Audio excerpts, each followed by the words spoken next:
प्रविष्ट झालेला आहे. योग्य रस्ता त्यांना कळत नाही, तो रस्ता दाखवण्याकरता आम्ही या ठिकाणी आलो याच कारण आपल्याला अशी जिज्ञासा आहे तो निर्माण झाली असेल की तुकोबाला रस्ता दाखवण्याकरता जर इथे आले तर त्यांनी रस्ता तरी मग नेमका कोणता दाखवला, तर त्यांनी रस्ता दाखवला तो नामचिंतनाचा. बाबांना नामस्मरण करा, हीच वाट तुम्ही धरा. देवाकडे जाण्याचे अनेक मार्ग आहेत, पण त्या अनेक मार्गाने जाऊ नका, नामचिंतन याच मार्गाने तुम्ही चला. असा नामचिंतनाचा मार्ग तुकोबाराय दाखवतात. तुकोबाराय हेच साधन तुम्ही का सांगता बरं? तुकोबाराय वेगवेगळ्या अंगाने लोकांच्या लक्षात आणून देतात.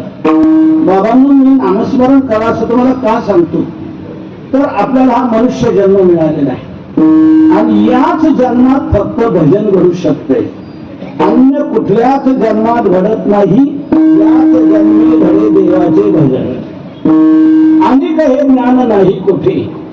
याच जन्मात हे भजन घडतं, अन्य कुठल्या जन्मात घडत नाही. तुकोबारायांच्या या विधानावर तुमचा काय दावा आहे का? ते विधान मागे घ्या. अन्य जन्मात हे घडू शकतं असे आमच्या कल्याण शहराचे काय तुम्हाला पुरावे देतो. असे काय तुमच्याकडे पुरावे आहेत का अन्य जन्मातही भजन घडतंय असं? आपला हा सप्ताह झाला तो परिसरातल्या डुकरांनी पाहिला. ते डुकर काय म्हणाले, माणसं काय म्हणून सप्ताह करतात, आपण हे करू म्हणून आपला सप्ताह माघ शुद्ध झाला. नंतर डुकरांनी सप्ताह माघ वद्यात केला. असे एखाद्या वर्षी घडले. डुकरांनी सप्ताह केलेला पाहण्यात आला. गावोगावच्या दिंड्या आळंदीला जात आहेत, देहूला जात आहेत, पंढरपूरला जात आहेत. या दिंड्या जाताना गाढवांना दिसल्या. ते गाढव का म्हणाले, माणसं त्यामुळे दिंड्या नेतात, आपणही नेऊया. त्या गाढवांनी काय केलं माहितीये का? त्यांच्या समाजाची एक तातडीची मिटिंग घेतली. गाढवांनी भजनी मंडळ स्थापन केलं. नगरला जाऊन टाळ आणले, पंढरपुराहून विणा आणला, त्या महाराजांना बरोबर नेलं. त्यांच्या परीक्षेने पखवाजे चांगला घेतला आणि काही दिंडी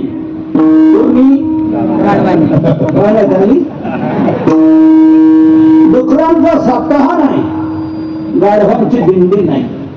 टोनगे पारायणाला बसलेले कुठे आढळले का तुम्हाला?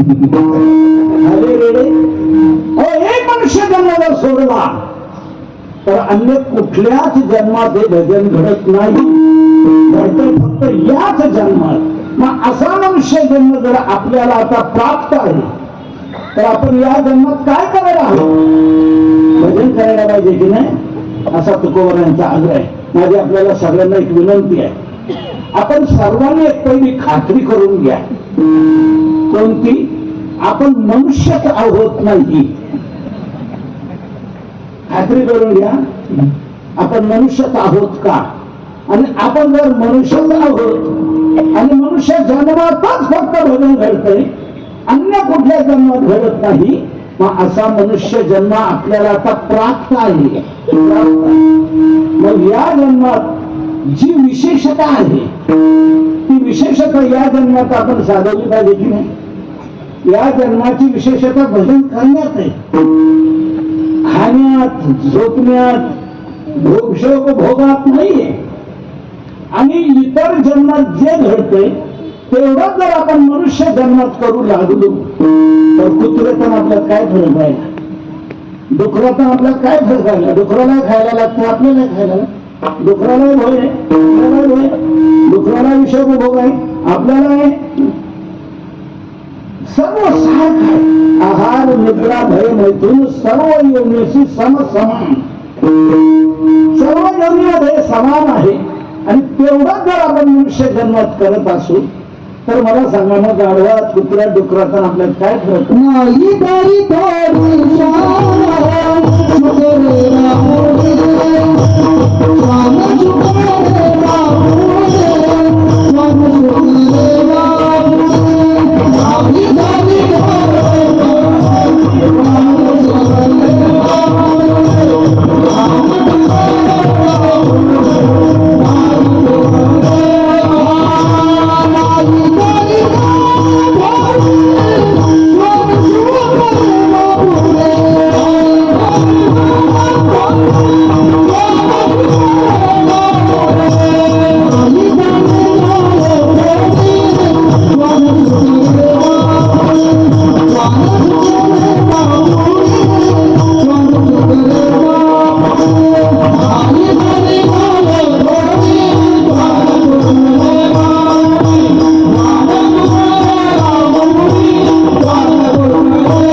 करू लागलो तर त्यांच्यात आपल्यात काय फरक राहिला? डुकरं इथे कमी आहेत काय? कुत्री कमी आहेत का? नाही तरी काय थोडी श्वान सुखरे बापुडी तेवढं जर आपण मनुष्य जन्मात करत असो तर त्यांच्यात आपल्यात फरक काय? म्हणून तुकोबाराय मोठ्या जिव्हाळ्याने आपल्याला सांगतात, बाबांनो आपल्याला मनुष्य जन्म प्राप्त आहे आणि याच जन्मात फक्त भजन घडते, अन्य कुठल्या जन्मात घडत नाही. मग असा मनुष्य जन्म जर आपल्याला प्राप्त आहे तर भजन केलं पाहिजे की नाही? असा मनुष्य जन्माचा विशेषतेचा भाव दाखवून तुकोबारा लोकांना नामचिंतनाकडे वळवतात. कधी तुकोबारायांनी चिडू नये म्हणावं, सांगायचं तर तुम्हाला किती वेळा? 34 वर्ष गेली ना सांगता सांगता, तरी अजून तुमच्यात काही फरक पडत नाही. तुकोबारा म्हणतात, किती सांगू तरी नाही कधी, असं कधी कधी चिडून शिवे देऊन तुकोबारा म्हणतात. काही वेळेला संतांनाही उसना राग आणावा लागतो.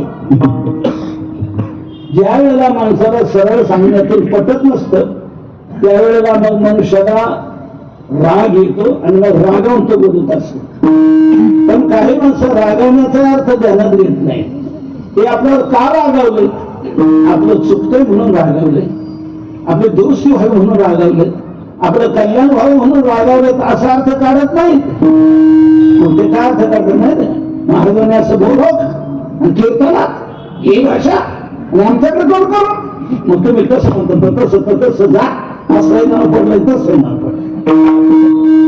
रागवण्यातून आपली दुरुस्ती व्हावी म्हणून हे रागवले असा अर्थ काढत नाही, उलट गैर अर्थ काढतात आणि त्यातून बाजूला होतात. रागवण्यातून फरक नाही पडला, आता काय करावं? तुकोबारांच्या एक लक्षात आलं. एक लक्षात घ्या, किती मनुष्य एक घोर असू द्या, किती कोणाचं न मानणारा असू द्या, कितीही निष्ठुर असू द्या, एक घोर असू द्या, पण असाही मनुष्य ऐकू शकतो, मानू शकतो. त्याला एक शेवटचा मार्ग आहे. शेवटचा मार्ग काय? जाऊन त्याचे पाय का धरले, तुम्हीच आमचे आहे बाप, तुम्हीच आमचे त्राते, तुमच्याशिवाय कोण आहे आम्हाला? तुम्ही हो म्हणाल तर पाय सोडतो, नाही तो सोडणार नाही. असं आग्रह धरून जर पाय धरले तर माणूस ढिला पडतो. बघा, ढिला पडतो. तुका म्हणे कळ, पाय धरल्यानं सगळे बळ, पाय धरल्यावर बळ चालत नाही, मनुष्य ढिला पडतो. म्हणतो बोल काय तुझं म्हणणे सांगेल. पाय धरल्यानंतर मनुष्य मानायला लागतो, तयार होतो. म्हणून तुकोबाराला असं वाटलं हाही प्रयोग आपण करू. म्हणून तुकोबारा म्हणतात, बाबांनो तुमच्या मी पायाला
बाबांनो तुमच्या मी पाहायला लागतो, लागून या पाया विनमितो तुम्हाला.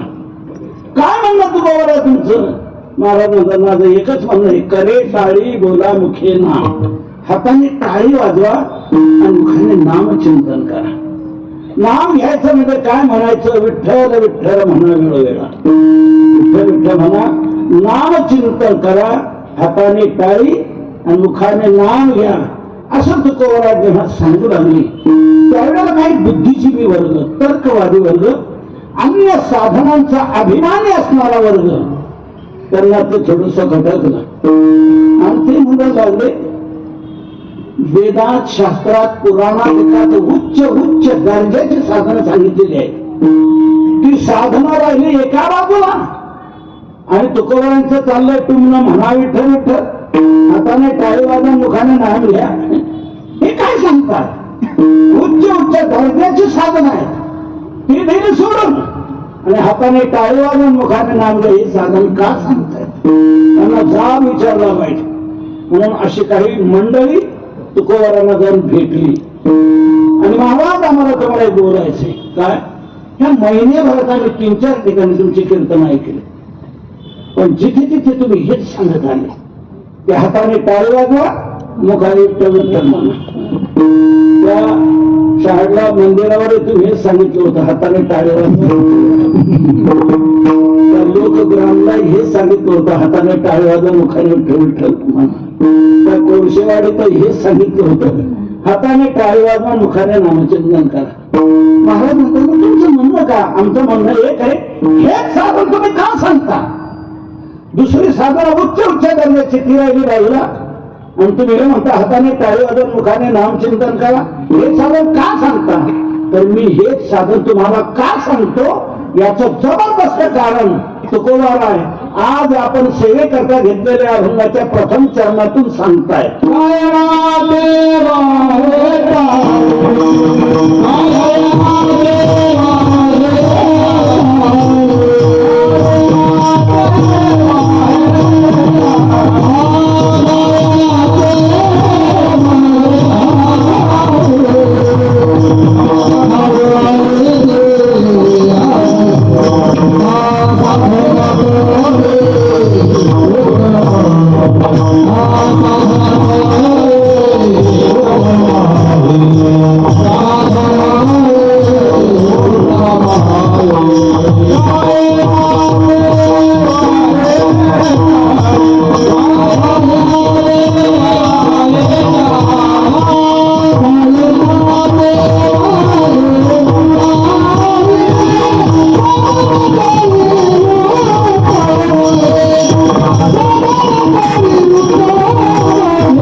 नाम घ्या हेच साधन का सांगता?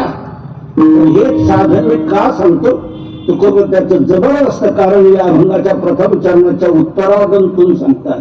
साधन करी उत्तम हे कली, हे उत्तम साधन कलियुगात हेच उत्तम साधन आहे. कोणतं? गाय नाचे वाहे टाळी, मुखाने नाम गायचं, नाचत नाचत ते नाम गायचं आणि हाताने टाळी वाजवायची. कलियुगात हेच उत्तम साधन आहे.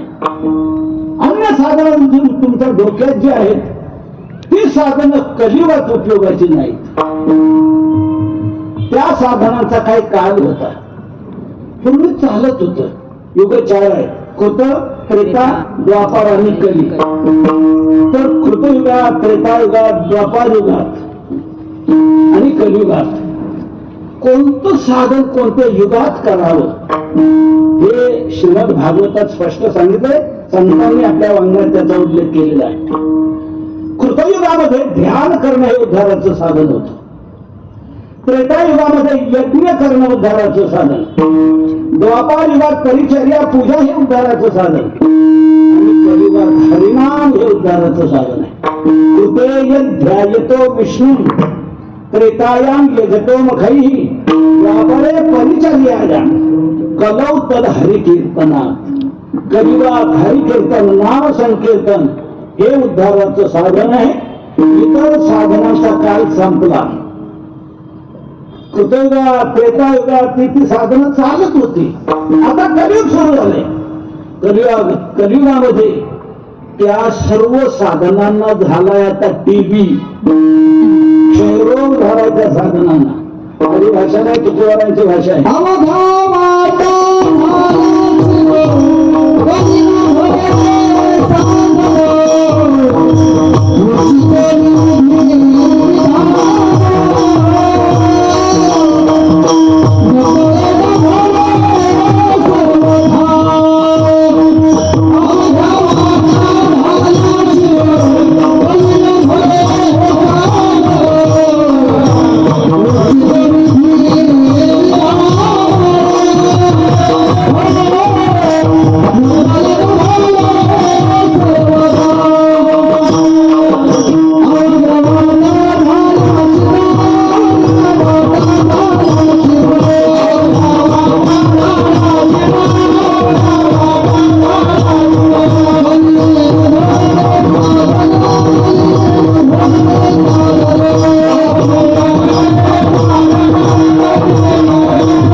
साधना कलिवात उपयोगाची राहिलेली नाही, ती क्षीण झालेली आहे, कमकुवत झालेली आहे.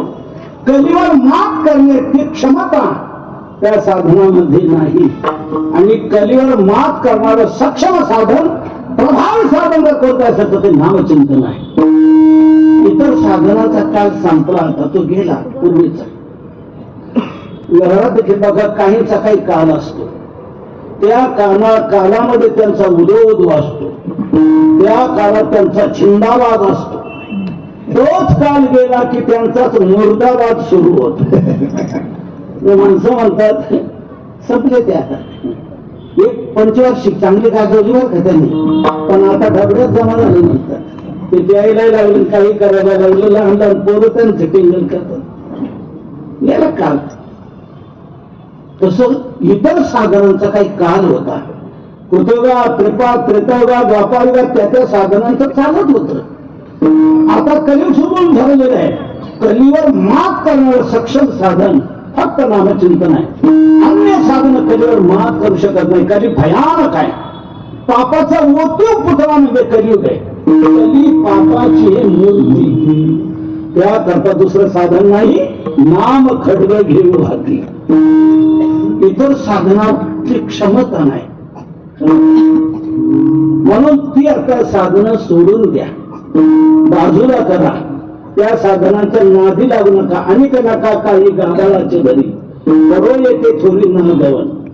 अन्य साधनाच्या भांडीत पडू नका, त्यांचा काल गेलेला आहे, ते सोडून द्यायचे. आपल्याला एक उदाहरण सांगतो, म्हणजे झटकन लक्षात येते. आपण डॉक्टरकडे जातो, डॉक्टर आपली सर्व चेकिंग करतात आणि त्या सर्व चेक करण्यातून त्यांचे जे लक्षात येतं की यांना काय झालंय आणि याच्यावर कोणते औषधं घ्यायला. विचारपूर्वक डॉक्टर ते चिठ्ठी तयार करतो. त्याच्याकडे जी औषध असतात तिथे स्वतः देतात त्यावर, आणि जी नसतात आपल्याला चिठ्ठी देऊन सांगतात मेडिकल मधून घ्या. आपण ती चिठ्ठी घेऊन मेडिकलला जातो. तो मेडिकल स्टोर्सवाला लगेच त्या यादीप्रमाणे आपल्याला औषधं काढून देतो. काही बुद्धिमान माणसं, चिकित्सक माणसं जरा बारकाईने पाहतात ती काढून दिलेली जी औषधं आहेत त्या बॉटलवर म्हणा, त्या याच्यावर म्हणा, पाकिटवर विशेष माहिती दिलेली असते. ती माहिती ते वाचून पाहतात. हे औषध कोणत्या कंपनीने काढलंय, त्या कंपनीचं नाव ते ऐका, औषधाचं नाव ते, या औषधामध्ये कोणती कोणती घटक द्रव्ये आहेत ते वाचून पाहतात. त्याबरोबर त्याच्या पुढे त्याची टक्केवारी किती आहे ते पाहतात. कोणतं किती टक्के, कोणतं किती टक्के.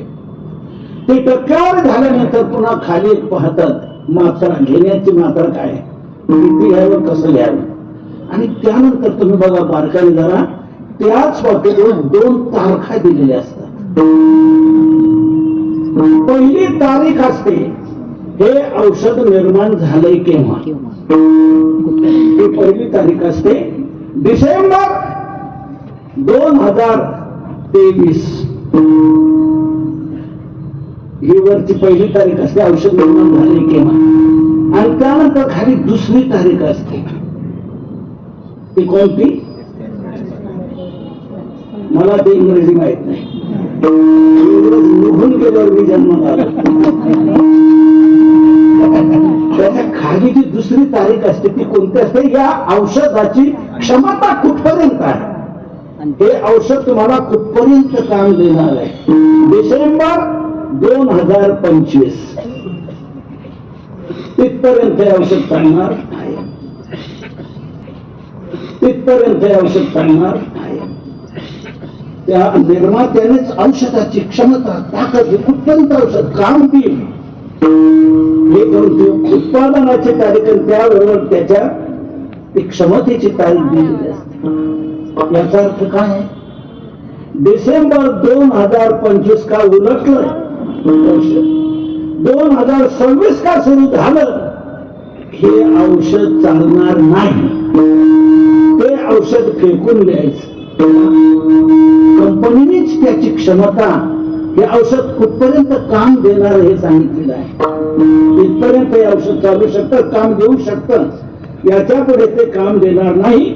आणि याच्या पुढे जर कोणी ते वापरण्याचा प्रयोग करू लागलं तर कदाचित त्या औषधाचा दुष्परिणाम होण्याची शक्यता असते. म्हणून कंपनीने क्षमता दाखवून इथपर्यंत, नंतर हे औषध फेकून द्यायचं. तसं वेदात, शास्त्रात, पुराणाधिकार सर्व संत वाङ्मयामध्ये हेच लक्षात घेतले. कोणती साधनं कुठपर्यंत चालत होती, कोणती साधनं कुठपर्यंत चालत होती, त्याचा विचार करून आता कलियुग सुरू झाले.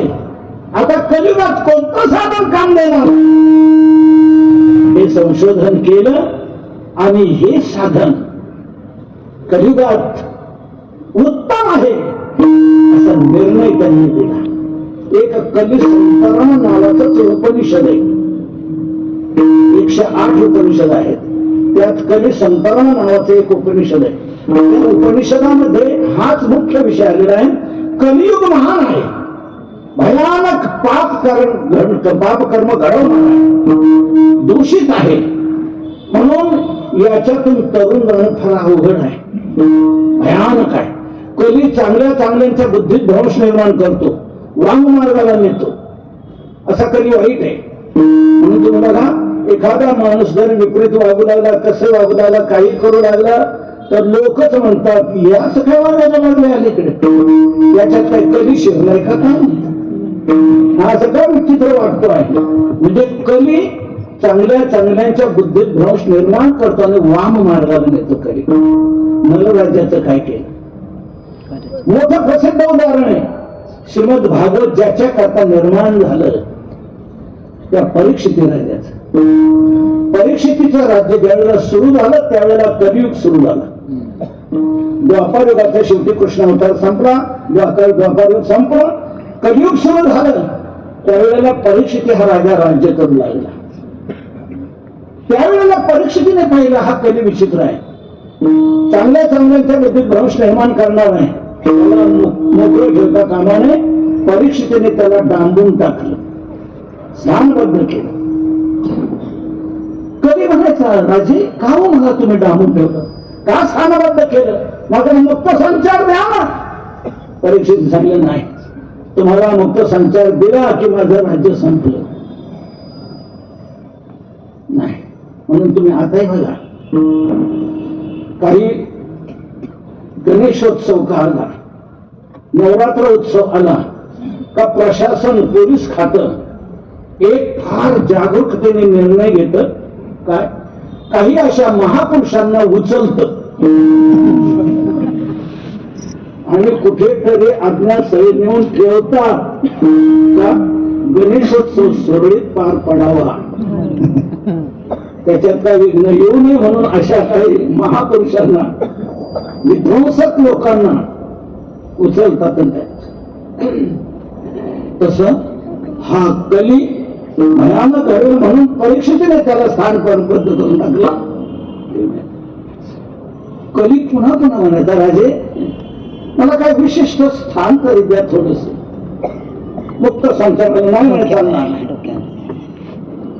अनेकदा म्हटल्यानंतर कसा एकदा परीक्षित राजा भारावला गेला आणि परीक्षितीच्या कलीला म्हणून राहिला, एक जागा मी तुला देतो, तिथे तू मुक्त संचार कर. कोणती जागा दिली? सोन्यात राहायला जागा दिली. खूप त्याला आनंद झाला, चांगली जागा मिळाली.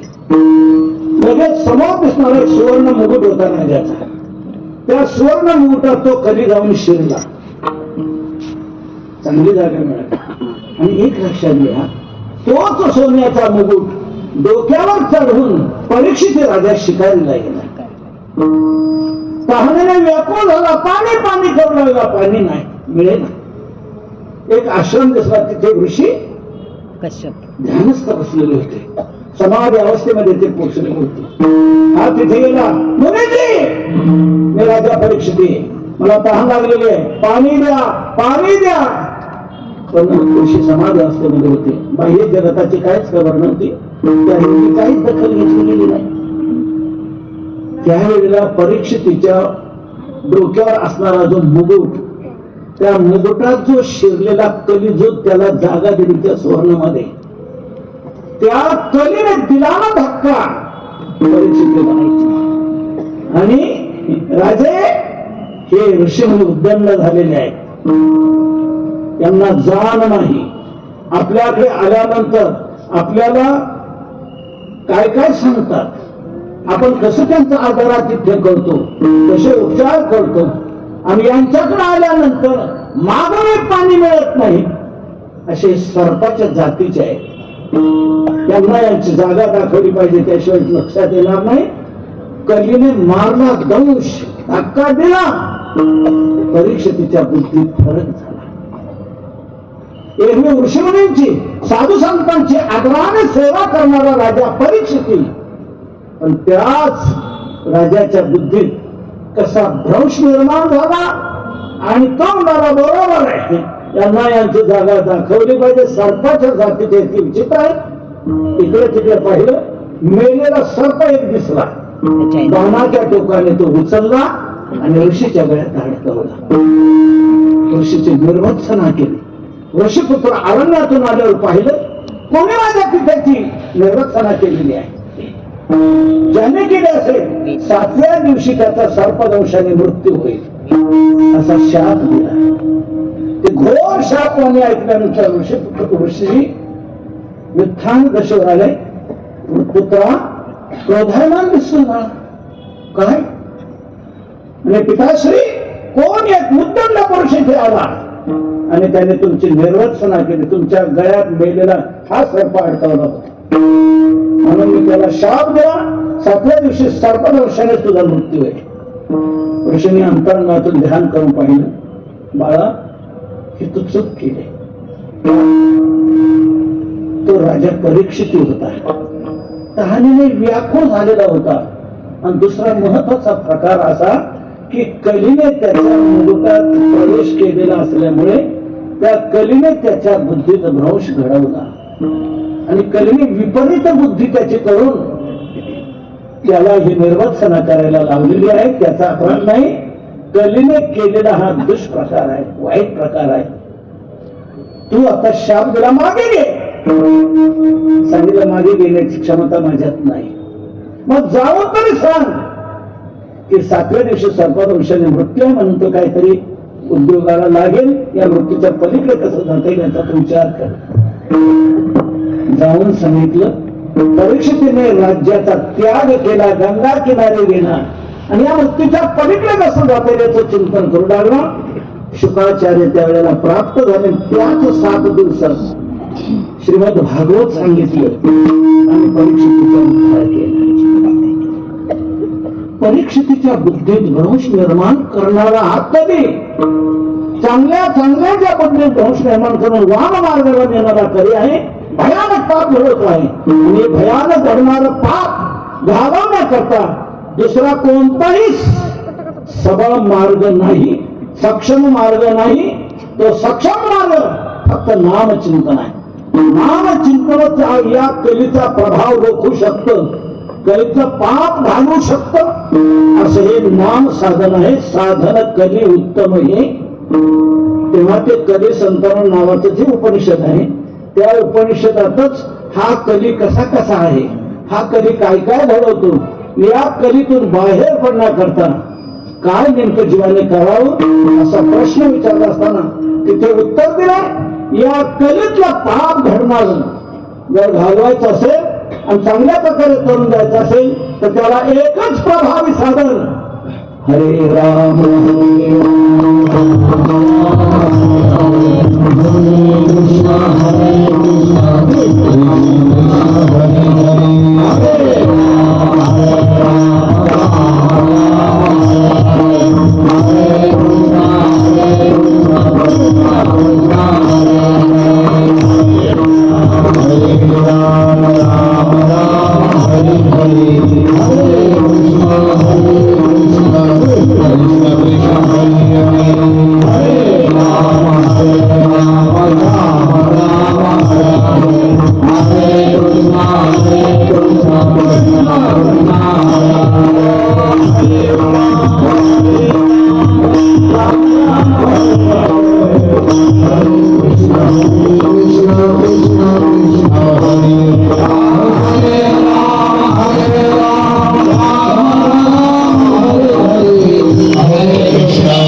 उपनिषदात या कलेवर मात करण्याकरता, याच्यातून सुटण्याकरता मार्ग कोणता चांगला तर तिथे ऋषींनी हा मार्ग सांगितला.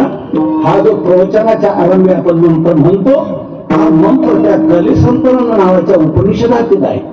कलेतून चांगल्या प्रकारे तरुण जाण्याकरता कलिसंतरण, कलेतून चांगल्या प्रकारे तरुण जाण्याकरता हेच प्रभावी साधन आहे ते म्हणजे नामस्मरण. हरे राम राम राम हरे हरे, हरे कृष्ण कृष्ण कृष्ण हरे हरे. याच मंत्राचा संक्षिप्त मंत्र आपला आहे राम कृष्ण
तर त्या पापातून चांगल्या प्रकारे तरुण जाता येईल असा एकच मार्ग आहे प्रभावी तो म्हणजे नामस्मरण.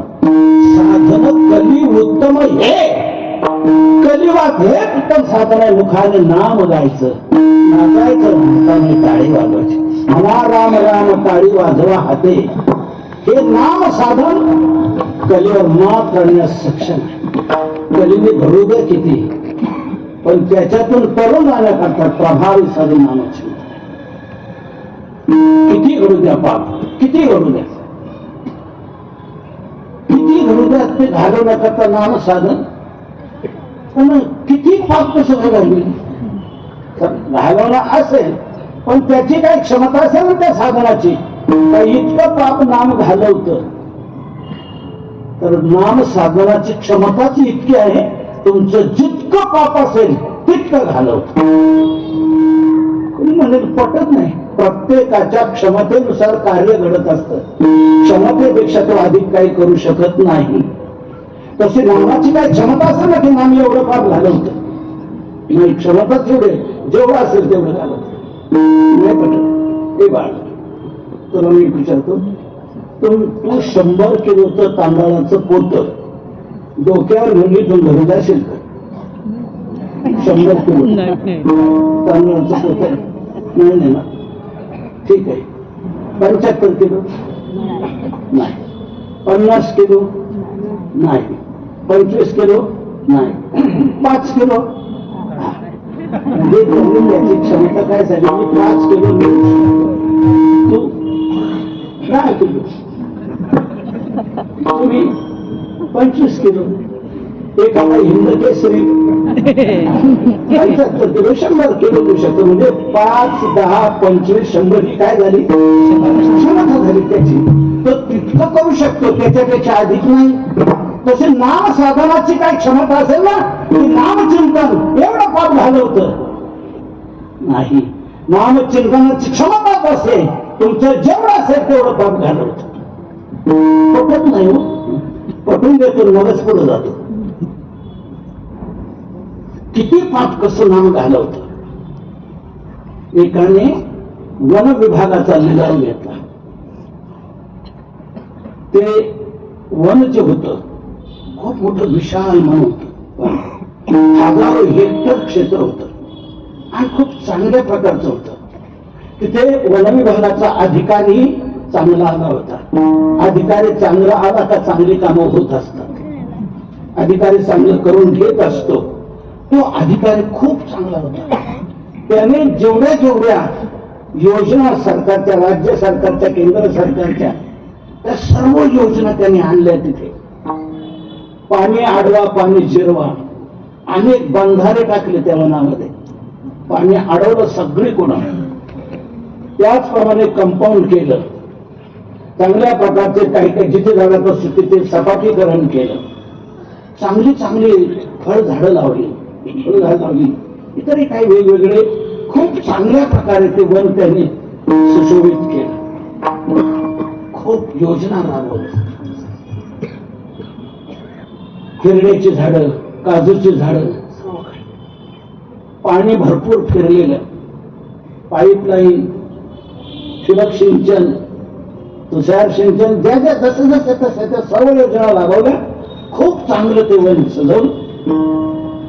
खूप आले त्याच्यात फळं झाडं सर्व काय. लिलाव केला. एकाने तो घेतला. मला पुढचं सांगायचं. हिरड्याची पोती भरली, काजूची पोती भरली, सर्व त्याने माल काढले नाही, नेलेला आहे.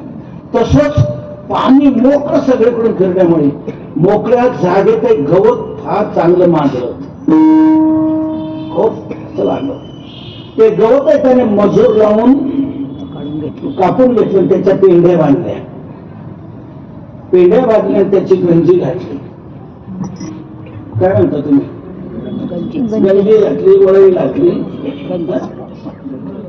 वळई मोठी टोले जंगलची आणली. ते सर्व गवत कापलं. जवळ 5 लाख पेंढ्या निघाल्या. हजारो हेक्टर क्षेत्र होतं ते. 5 लाख पेंढ्या निघाल्या. त्याची अशी मोठी टोलेजन गंजी घातली. खूप विशाल. मला तुम्हाला एक विचारायचंय. 5 लाख पेंढ्या त्या गंजीमध्ये आहेत, वळीत आहे. त्या 5 लाख पेंढ्या जर आपल्याला जाळायच्या असतील तर किती लाख काड्याच्या पेट्या पाहिजेत?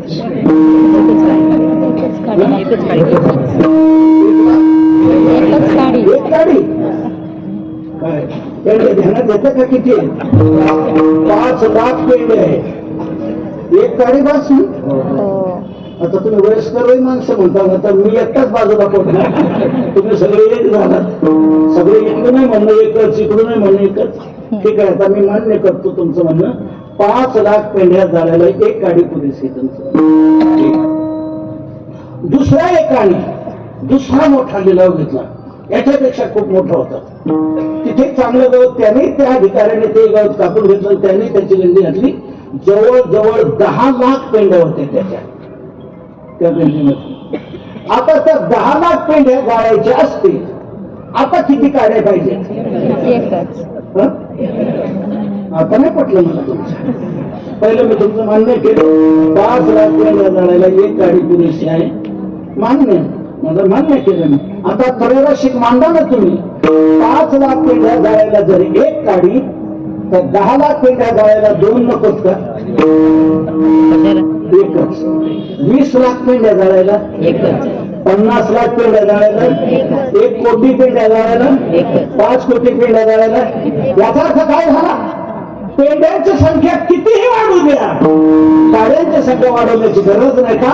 एका काडीत ताकदच एवढी आहे, तुमच्या जेवढ्या पेंढ्या असतात तेवढ्या जाळण्याची. तसं पाप तुमचं किती असू द्या, एका नामचिंतनाची ताकद आहे. तुमच्या जेवढा पाप असेल तेवढं घालवण्याची.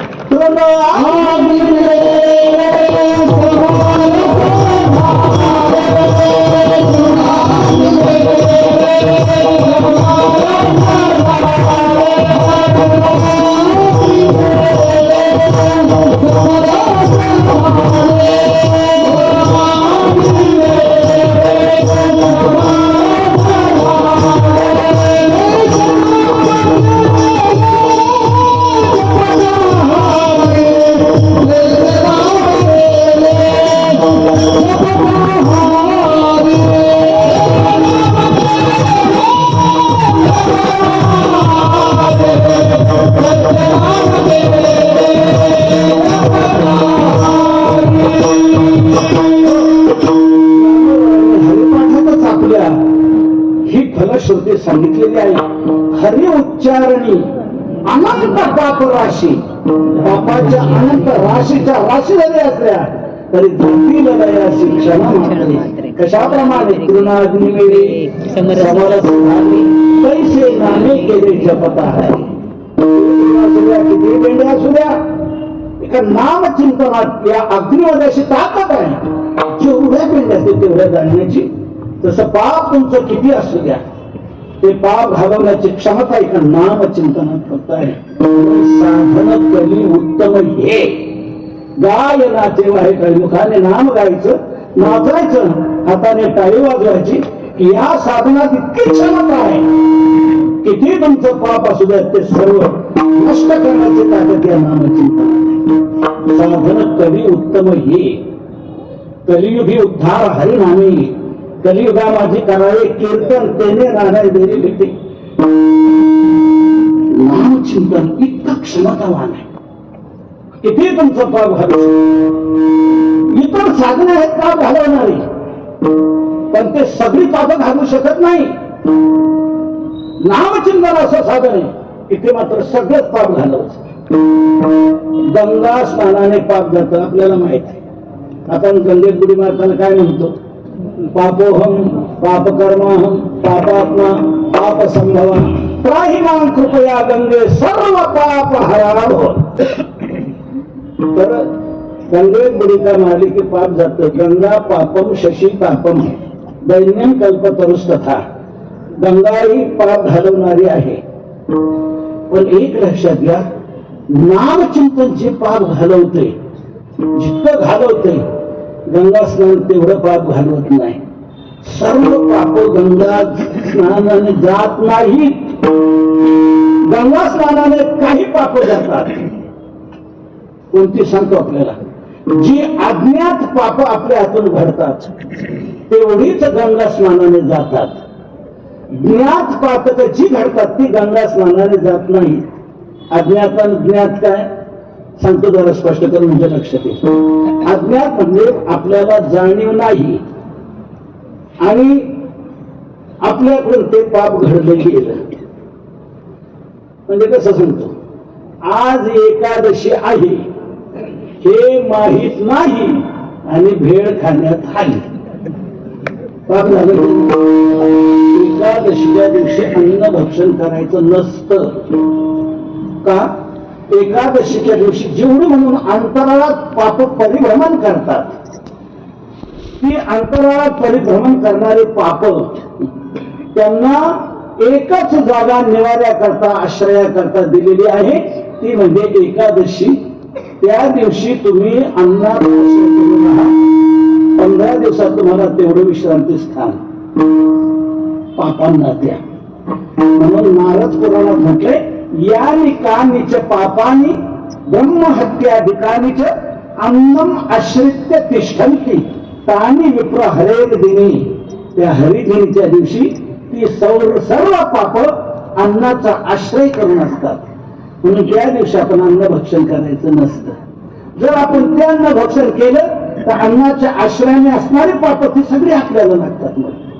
म्हणून एकादशीच्या दिवशी अन्न भक्षण करायचं नाही. एकादशी का करायची, एकादशी उपवास का करायचा, त्याचं हे कारण आहे महत्वाचं. नारद पुराणात स्पष्ट केलं आणि आपल्या संतांनी ते आपल्याला संज्ञात करून दिले की एकादशी व्रत करा म्हणजे तुम्हाला पाप लागणार.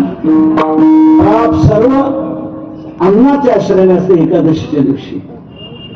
पण आज एकादशी आहे माहित नाही आणि भेळ खाण्यात आली. हे पाप घडलंय त्याच्यातून, पण अज्ञानातून घडलंय.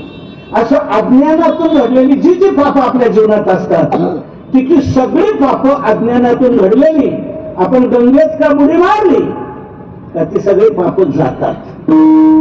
पण ज्ञात पाप जे आहेत, ज्ञात पाप म्हणजे जाणून बुजून घडलेली पाप, जाणून बुजून केलेली पाप जी आहेत ती पाप गंगा घालू शकत नाही. गंगा स्नानाने ती पाप जात नाही. जाणून म्हणजे आता ते सांगतो. एखादा मित्राने आग्रह केला, अरे काय खमंग सुटलाय, बटाटा वडा चल खाऊ. तो म्हणतो तुला खायचं तर खा.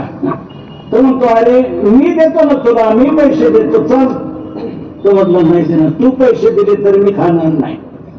अरे काय असं नाही खाणार, माझी आधी एकादशी आणि तुम्हाला म्हणतो बटाट्याला खायला चल, मी नाही खाणार. तुला खायचं तर खाऊ नको, तूही खाऊ नको, पण तुला नसेलच आवडत जे बघ तुझं तू, पण मी नाही एकादशी. हा काय म्हटलं त्याला, तुला 12 महिन्याच्या एकादशी आहेत ना तुझ्या? हो 12 महिन्याच्या कडेपोट करत असतो मी. हा काय म्हटलं त्याला, मग 12 महिन्याच्या तुझी एकादशी आहे ना, मग काय होते एखादी एकादशी सुटली तर मग तर घर काहीच नाही एकादशी. मग एखादी एकादशी सुटली तर काय होते, केला आणि याने बटाटा वडा. आता हे पाप जे घडलंय कसं घडलंय, जाणून घडलंय. असं जाणून घडलेलं जे जे पाप असतं ते गंगा घालू शकत नाही. तो गंगेत जाऊन तुम्ही बुडी का मारली का तो बटाटा वडा वर तरंगतो. बाहेर आला की पुन्हा तुमच्या तो सोडत नाही. पाप तुमचं गंगा घालू शकत नाही. ज्ञात पाप गंगा घालू शकत नाही, अज्ञात पाप घालू शकते. नामचिंतन असं साधन आहे की तुमचं किती पाप जाणून घडलेलं जरी असलं तर ते पाप घालवण्याची क्षमता नामचिंतनात आहे. आणि याच जन्मातलं पाप घालेलं असं नाही. जळतील पाप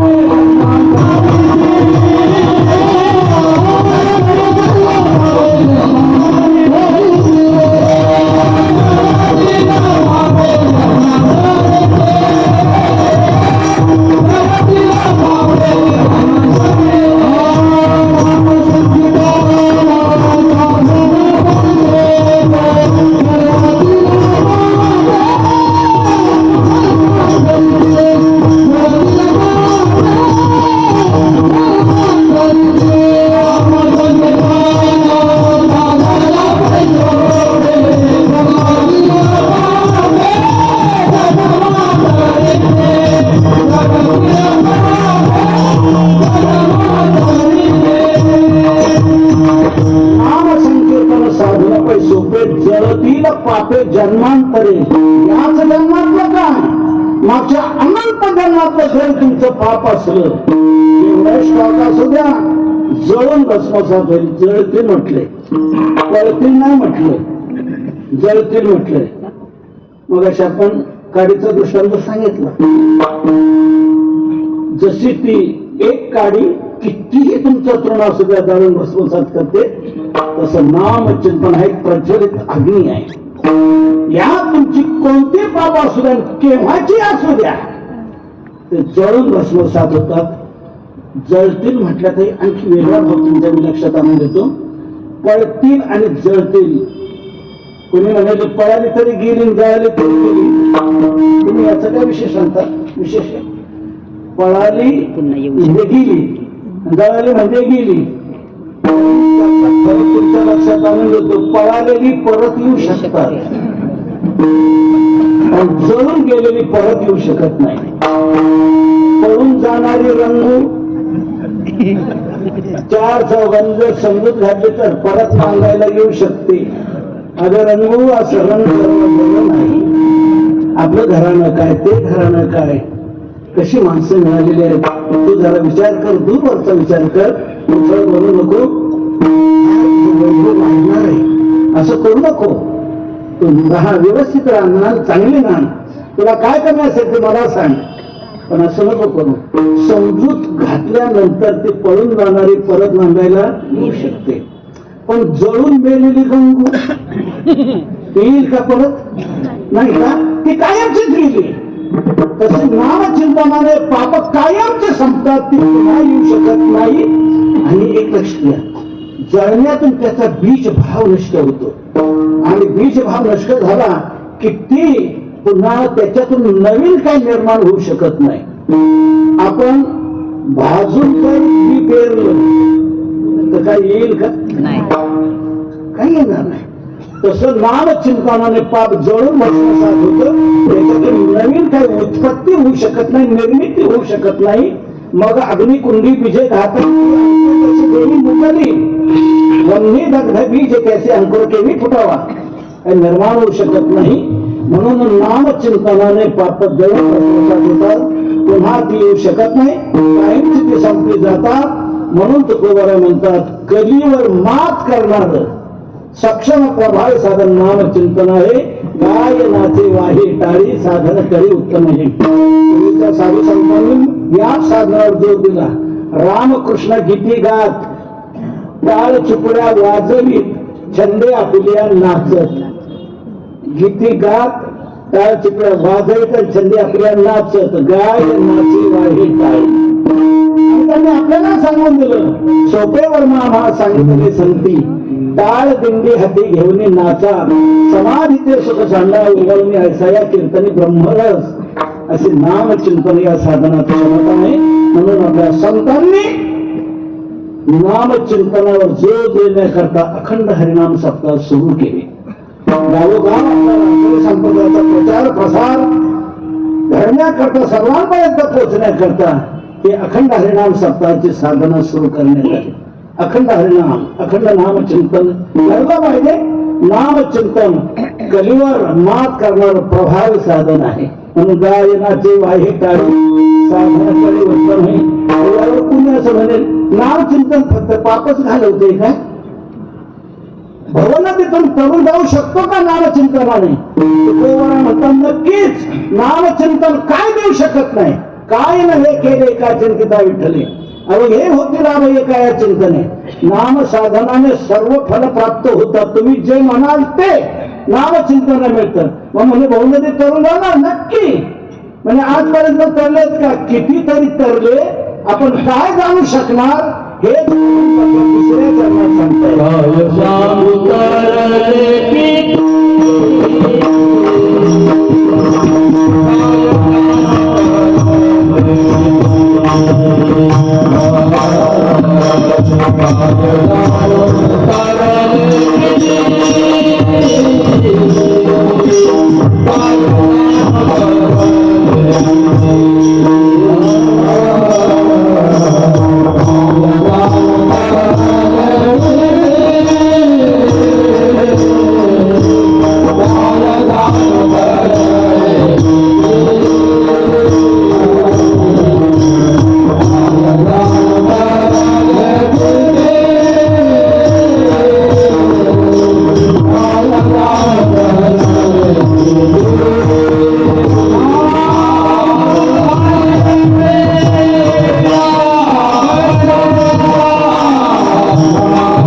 Oh